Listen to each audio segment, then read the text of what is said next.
Fragments of Silicon, just the thing to cure those wintertime blues.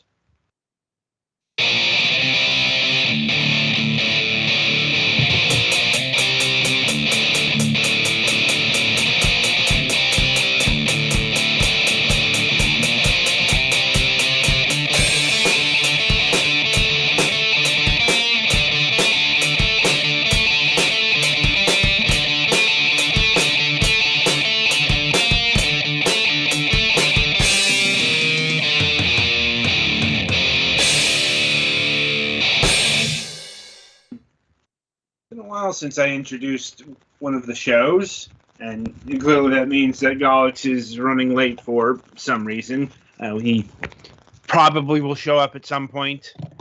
You know, his voice will suddenly echo through the halls. But until then, I'm your host, Adam. Welcome to another installment of Fragments of Silicon Daylight Interviews. And joining us this week is... apologies if I mispronounce your name. Sebastian Moratti. It's okay. Yeah, thank you for having me here. Right. So how we like to get started is we like to get to know the person behind the game, the studio, and all that jazz. And we do that by asking this particular question. What got you interested in video games, both on a personal and a professional level?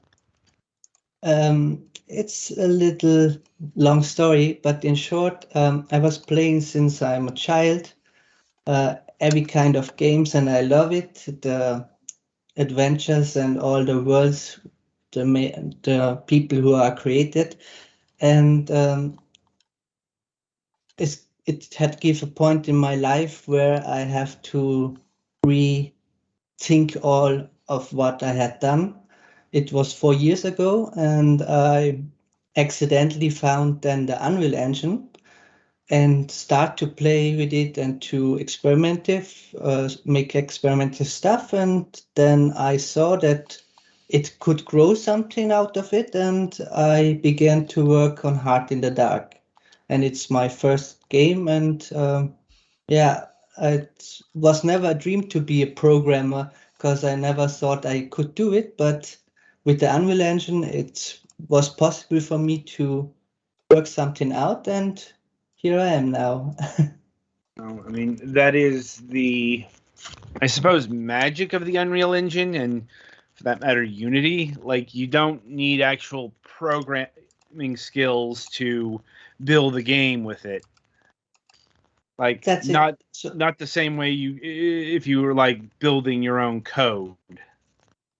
I learned after 2 years, also 2 years ago, I learned little programming on a boot camp to see how it's look like.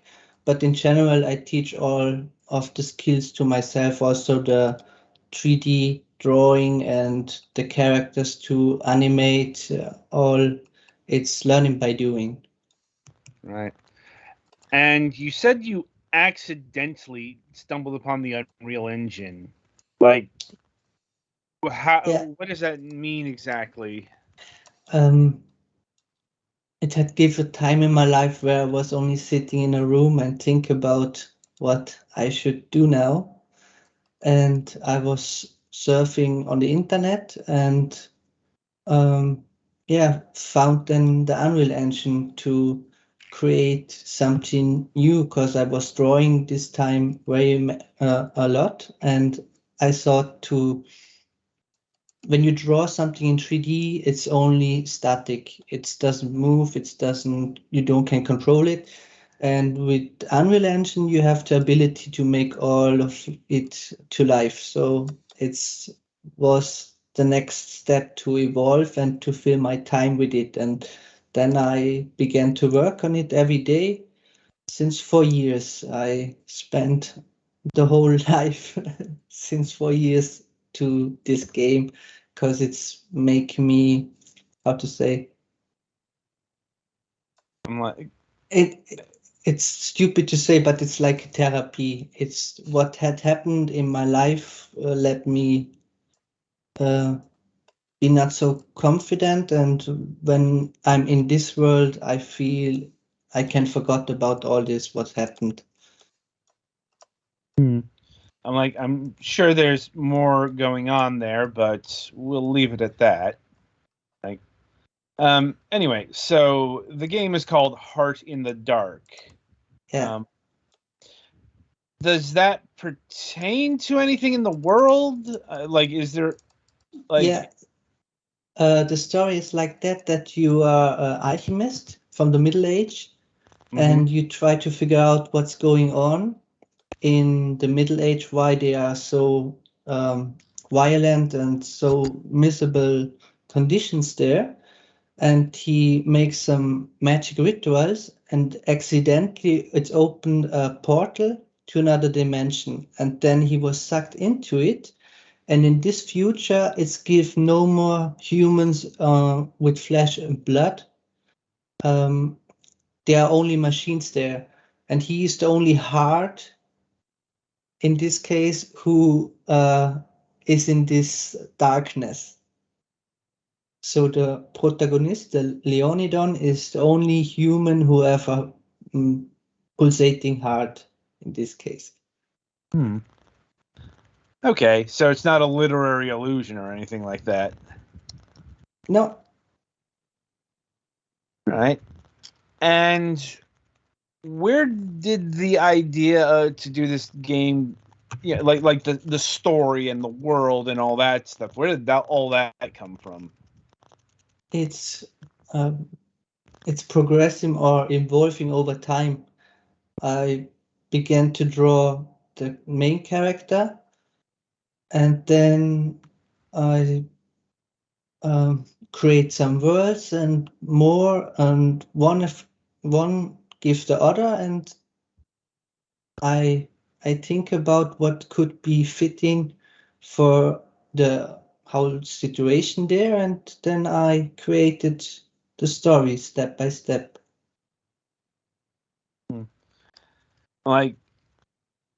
And how much, I don't know, lore or backstory has been built up here? Because, how do I put this? This is definitely not a typical fantasy setting. No. Or medieval setting. If nothing else, it's quite distinct. The medieval is only a part in the beginning of the story, but the actual game this is in a sci-fi setting, because the machines was humans.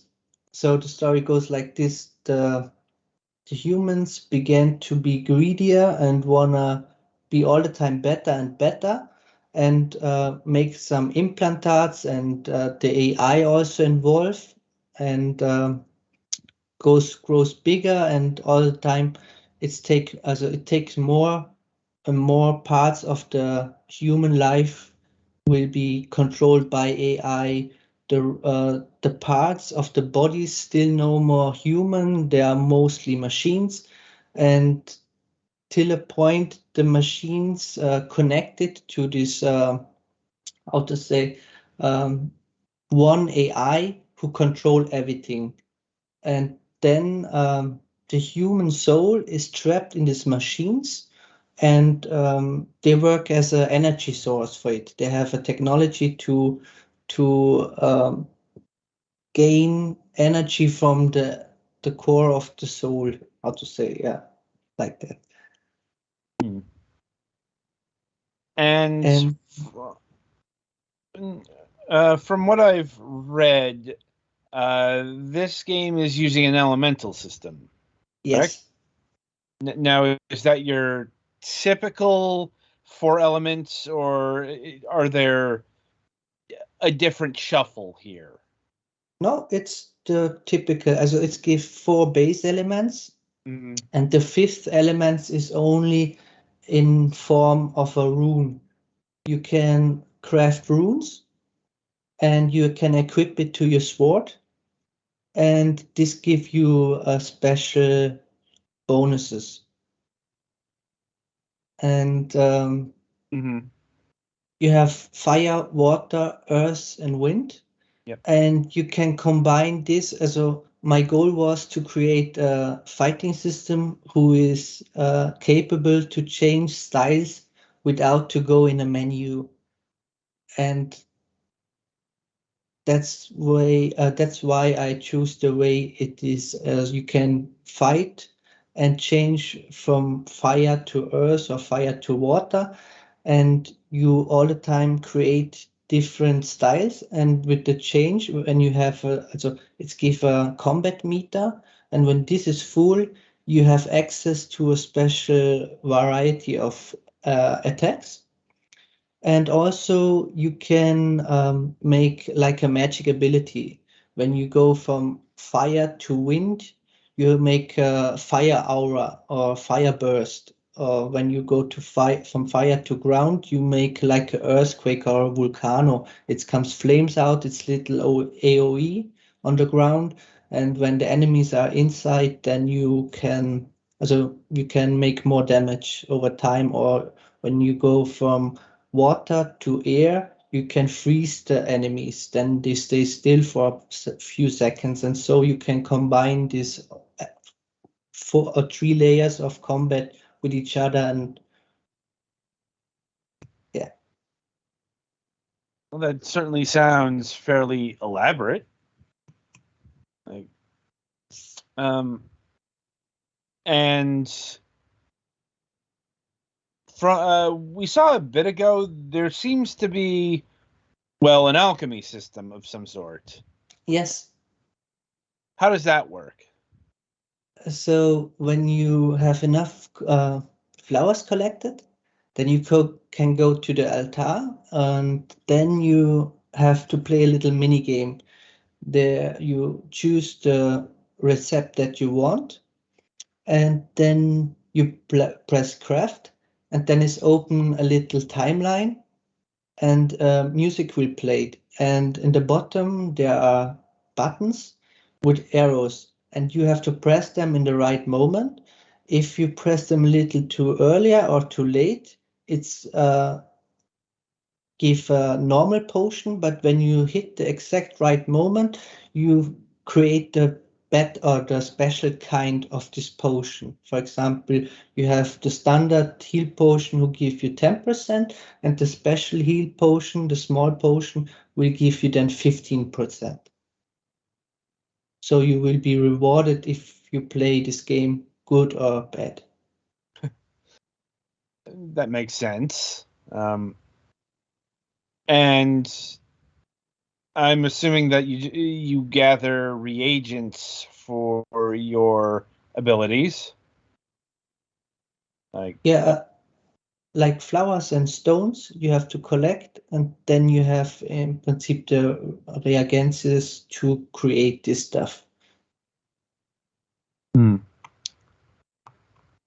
and is the crafting system just related to alchemy, or can you craft like weapons and armor as well? No, it's only related to runes and potions, because you don't have enough resources to make other kinds of weapons. So maybe it's give later on kind of magic armor, but only in the story connected, but not to craft. So this is only to support when the game is too heavy or too difficult. I mean, then you can craft some potions and runes to make your life easier in general. But you And don't need to craft it. So when you are good enough, then you can fight without all this. Without the alchemy? Without the alchemy, I mean the runes, the potions you will need later on, because I will make a little spike in the difficulty. But the first level is to how to say, like a ground where you can play and experience the character, how it's work, all this to figure out the stuff. I don't want to make it too difficult from the beginning. Makes sense. Now, is this a straight action game, or are there role playing elements to this as well? Like, do you No, gain levels and such? yeah, in this case, you gain level when you press the back button or the menu G. Mm-hmm. Then you can open the character sheet, and there you have the 3 stats: strength, stamina, and health, and you can upgrade it. And each level you gain 1 skill point. And for the begin, I give 3 stat points available to uh, to make it little more easier and to see that it's you can gain some stuff. With each stroke, you gain experience to the respective element. So more you fight in water, faster it's gain experience points and level up this element. And with each level up of the element, you gain more 1 attack to the respective elements. So your arsenal of attacks grows then in the end to over 100 different strokes in attacks. Mm. Yeah, that's how do I put this? The Skyrim model, I suppose. Like, or Final Fantasy 2. Anything where the more you do of something, the better Yeah, you get at it. that's it. Yeah. And in terms of the size of the world, um, is this level to level? Is this a linear game, or is this more of an open world sort of affair? It's a little hybrid. So when here on the first map that you see now on screen, it's only a place where it's give no enemies. So it's like a resting place. It's your hub. You can craft there, you can collect your stuff, you can take a break. And when you go into the red portal inside the route, then you go actually in the hostile world where the enemies are, and it gives some open areas where you can explore.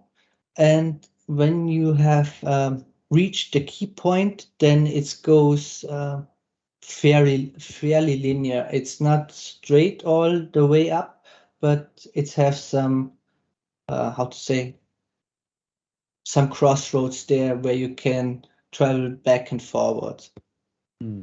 So there's a bit of choice in getting to your destination. Yes. Okay. Um, and let me see here. So I suppose stepping back to more of the developer side of the equation, um, are you the only person who's been working on this game? Yes.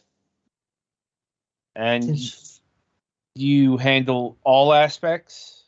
everything from story. The only thing that I don't have make by myself is the background music, because it's take too many time, because the day have only 24 hours, 7 days. So I don't know. My priority is to keep a good gameplay and a stable build.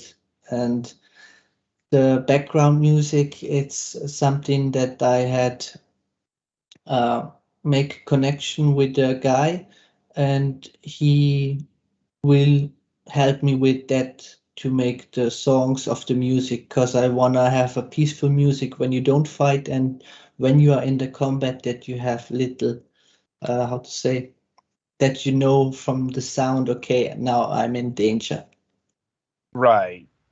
Um, and how many tracks did you commission or acquire for Heart of the Dark here? And have you gotten all the music? I suppose that we'll touch upon that in a bit. So I have for the moment I have 11 fighting songs and 10 peaceful songs inside, but they are all from royalty music. That's not so I have the composers in the credits inside. Mm-hmm.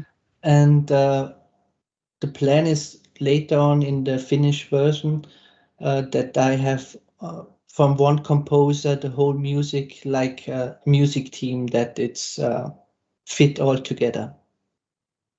Okay. And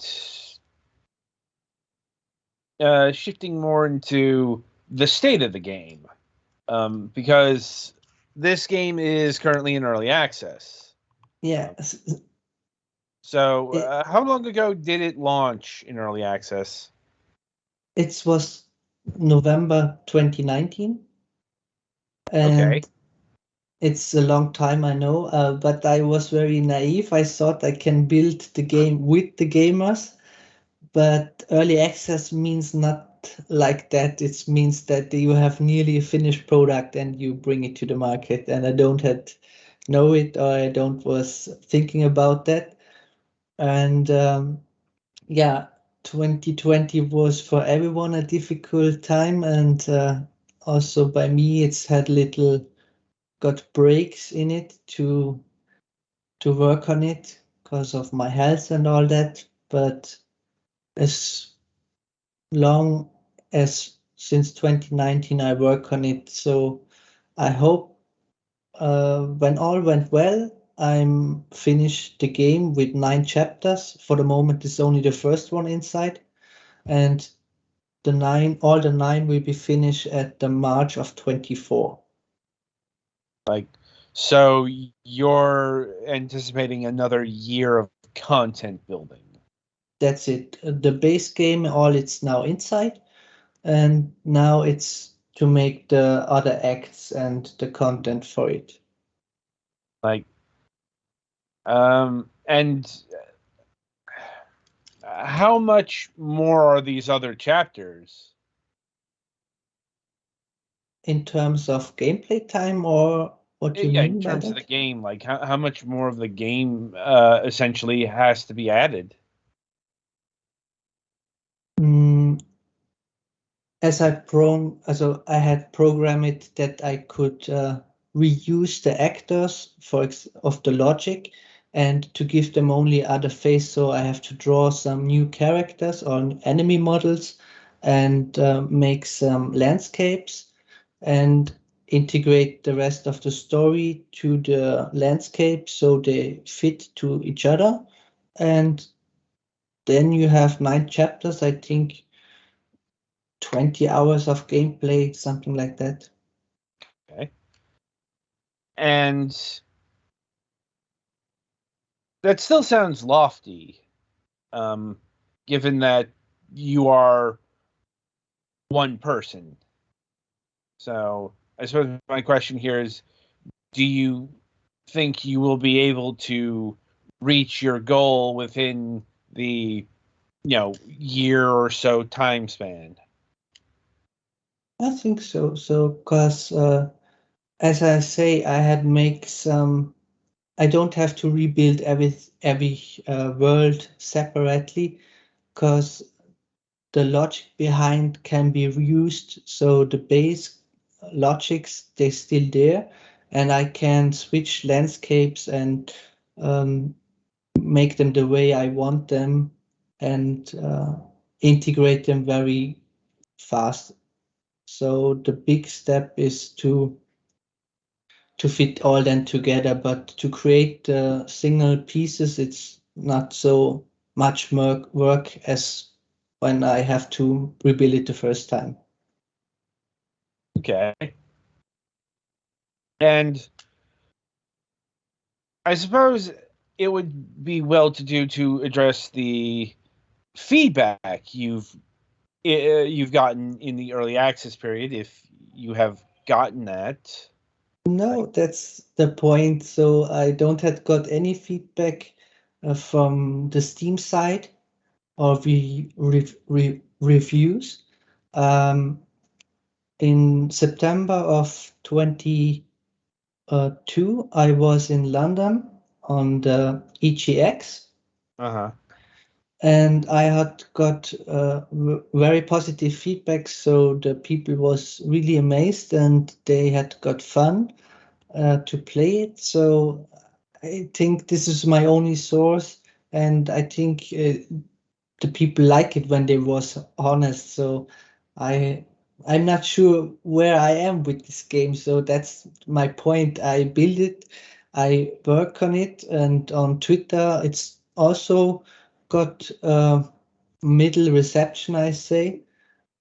It's not that I have all the time when I post something, it goes viral, but the people like it in general. So it's a mixed bag, I say. I don't know exactly what's going on with my game. I mean, does that concern you? No, in the first place, as I say in the beginning, it's like a therapy. It's for me, it's only important that I finish the game in any circumstances. And when no one buy it, so it's like that. But I had built a game finish for myself, or and alone, I say. And yeah, when I think or when I see the game now and when I was starting, it's a totally different story. So I don't know what's happened this next year. So maybe it's I don't know how to say it. Maybe it's more engaging to people or more user friendly, because I don't know what's exactly the point or what the people think about when they play it in the long term. I don't have feedback in this case. Like, do you have a Discord for the game set up or something like that? Yeah, I have it. It's all there, but yeah, four people are online or in my membership, and they like it, but it's only 4 people, so it's not a big a broad band that I can say, yeah, in general, the people like it. That's 4 people who say, yeah, I like it, and they are interested to see what's coming in the end. But how, I don't know what the masses think about that. Like, well, it's probably a case of being drowned out, so to speak. I mean, or put it another way, your game is one of many out there, especially these days.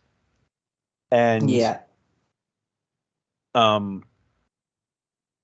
you know, it hasn't yet found an audience. that's it. Yeah. Well, now it's from the sound of things, it sounds like that doesn't matter too much, and it's more about creating the game itself. That's it. Yeah. Like, sorry. Yeah, the first thing is to make it finish and to bring it to the final state, and then we will see what's happened with it. which is an interesting perspective. If nothing else, it sounds like your investment in this is not quite as intense as some of the people we've had on our program. That's not a knock or anything. It's just, like, it doesn't sound like you've got your life savings tied up in it. We have a good social system in Austria, and I worked very long time, and it's the first time that I take a break like this, and I research or I search for some side income, but in general, I have my life secured, so I don't rely 100% on the success of this game. That's Like, that is a rarefied privilege. Like, and absolutely. I'm very thankful for that I'm in this country and that I have became this shows. It's like it's got a break 4 years ago, and you start again with a blank sheet of paper, and you can draw on it and create your life in this way that you like. So yeah. indeed. So, because that being said, have you ever considered marketing options for Heart in the Dark here?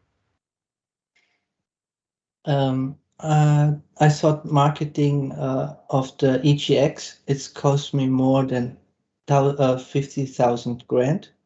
Uh-huh. And I have no more money left to make any marketing. I was contacted by other marketing experts, but the campaigns, they cost all money. So the moment I'm absolutely on zero money to make campaigns. And uh, when, how to say, when the game is finished, I surely have some money to spend to make the last final push for the game, and then we will see what's happened. Okay. And I suppose related to that, have any publishers expressed interest in your game?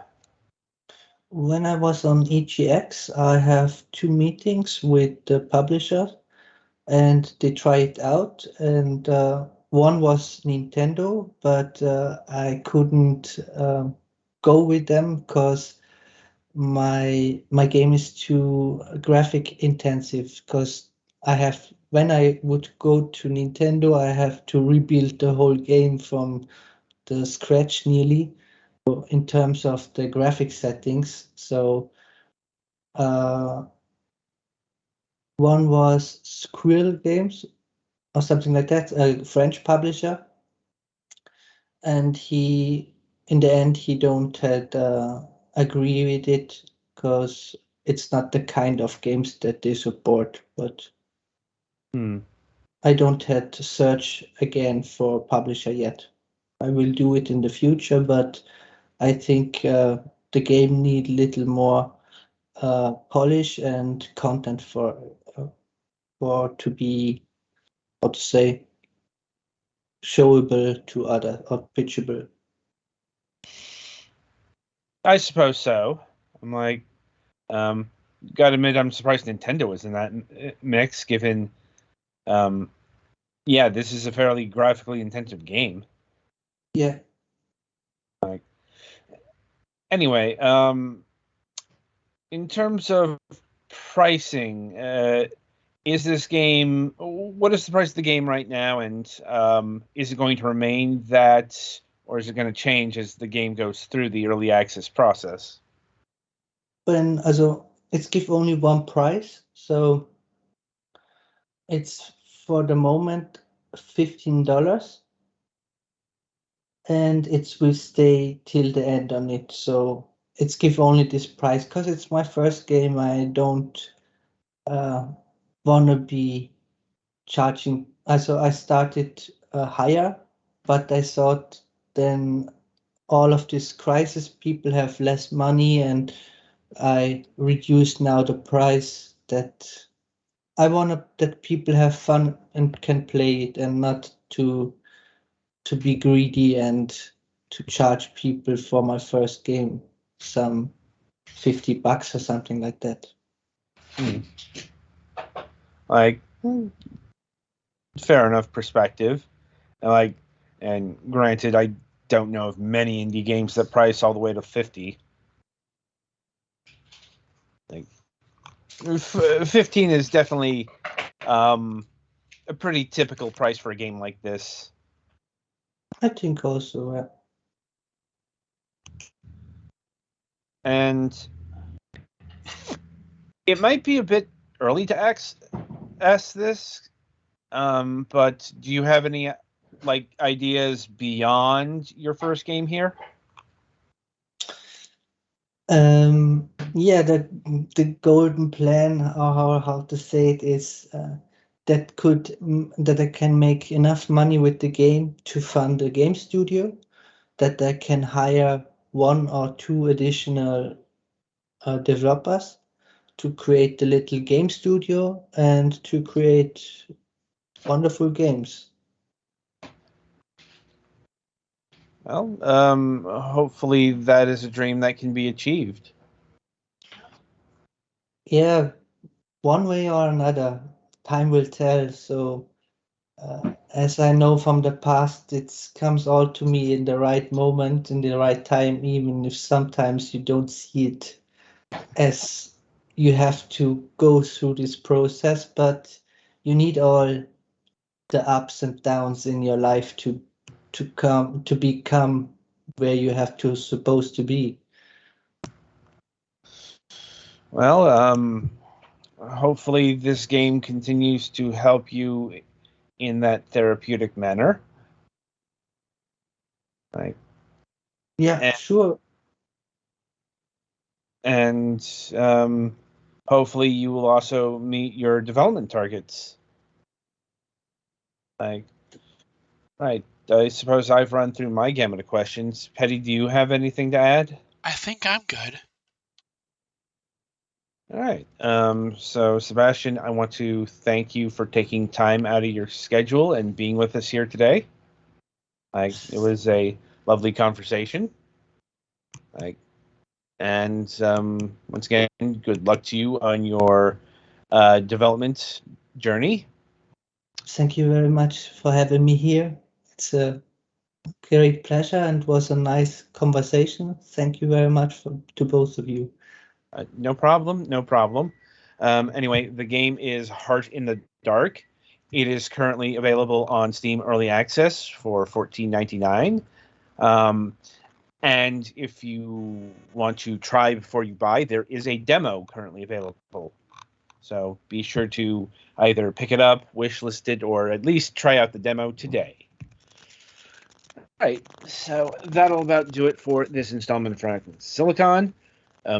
Be sure to tune in next time for our Sunday reviews, and until then, I shall wish you good gaming. Thank you.